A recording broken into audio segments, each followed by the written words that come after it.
السلام علیکم ورحمۃ اللہ وبرکاتہ۔ اللہم صلی علی محمد وعلی آل محمد کما صلیت علی ابراہیم وعلی آل ابراہیم انک حمید مجید۔ اللہم بارک علی محمد وعلی آل محمد کما بارکت علی ابراہیم وعلی آل ابراہیم انک حمید مجید۔ حضرت امام مالک رضی اللہ تعالیٰ عنہ بیان کرتے ہیں کہ حضرت عائشہ سے ایک غریب عورت نے سوال کیا۔ اس دن آپ روزہ تھی اور گھر میں سوائے ایک روٹی کے کچھ نہ تھا۔ آپ نے خادمہ سے کہا کہ وہ روٹی اس غریب عورت کو دے دے۔ خادمہ کہنے لگی کہ آپ کے لیے کوئی اور چیز تو موجود نہیں ہے، آپ نے روزہ افطار کرنا ہے۔ حضرت عائشہ نے اس خادمہ سے کہا کہ تم وہ روٹی اس غریب عورت کو دے دو۔ خادمہ کہتی ہے کہ میں نے وہ روٹی اس غریب عورت کو دے دی۔ جب شام ہوئی تو آپ کے پاس کسی عزیز نے یا کسی اور شخص نے بکری کا کچھ گوشت اور اس کا ایک بازو بکرے کا بطور تحفہ میں بھیج دیا۔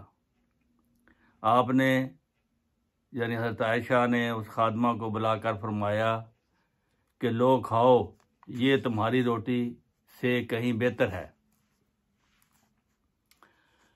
اسی طرح حضرت زید بن خالد بیان کرتے ہیں کہ حضرت صلی اللہ علیہ وآلہ وسلم نے فرمایا، جو روزہ افطار کرائے اسے روزہ رکھنے والے کے برابر ثواب ملے گا، لیکن اس سے روزے دار کو کے ثواب میں کوئی کمی نہیں آئے گی۔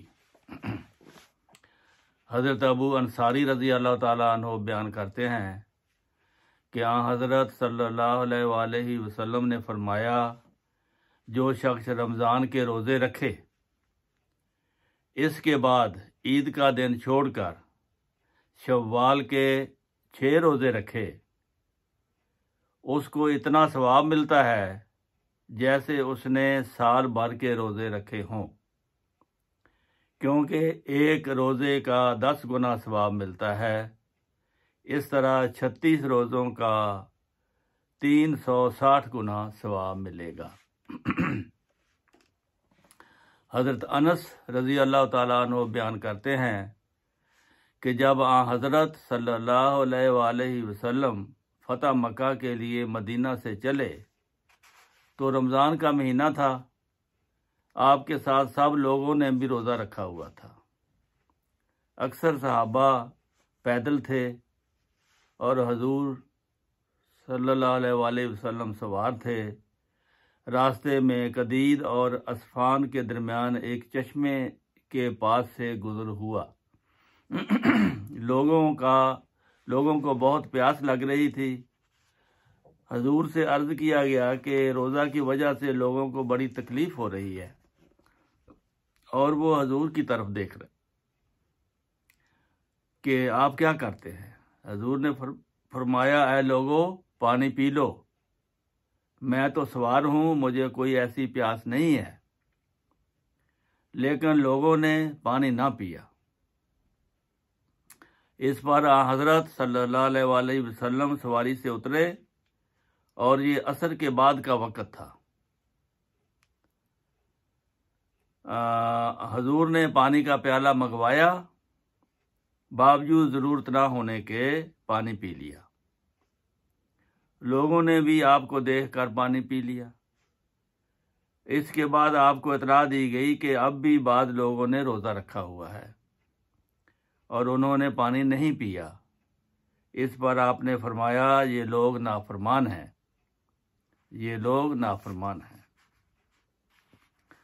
حضرت ابو ہریرہ رضی اللہ تعالیٰ عنہ بیان کرتے ہیں کہ حضرت صلی اللہ علیہ وآلہ وسلم نے فرمایا، جو شخص ایمان کے تقاضے اور ثواب کی نیت سے رمضان کی راتوں کو اٹھ کر نماز پڑھتا ہے، اس کے گزشتہ گناہ بخش دیے جاتے ہیں۔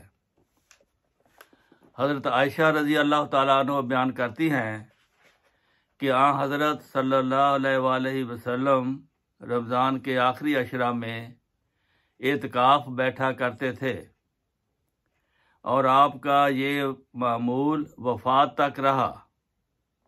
اس کے بعد آپ کی ازواج مطہرات بھی ان دنوں میں اعتکاف بیٹھتی تھیں۔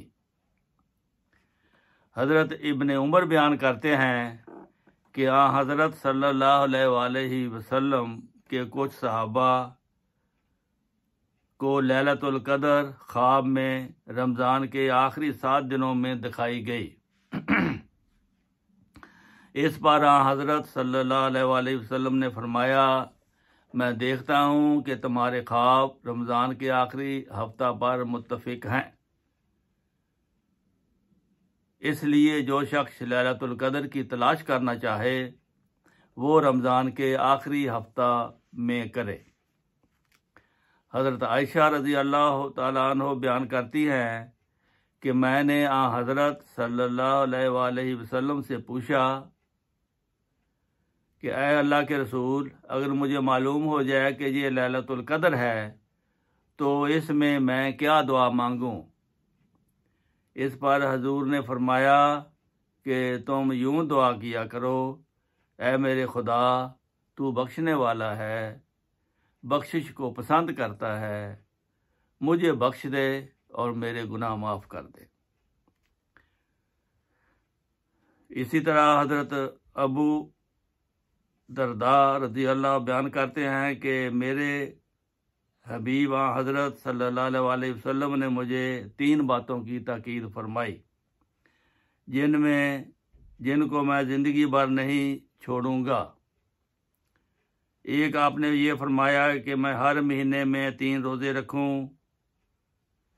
دوسرے چاشت کی نماز پڑھوں، تیسرے وطر پڑھنے بغیر نہ سوؤں۔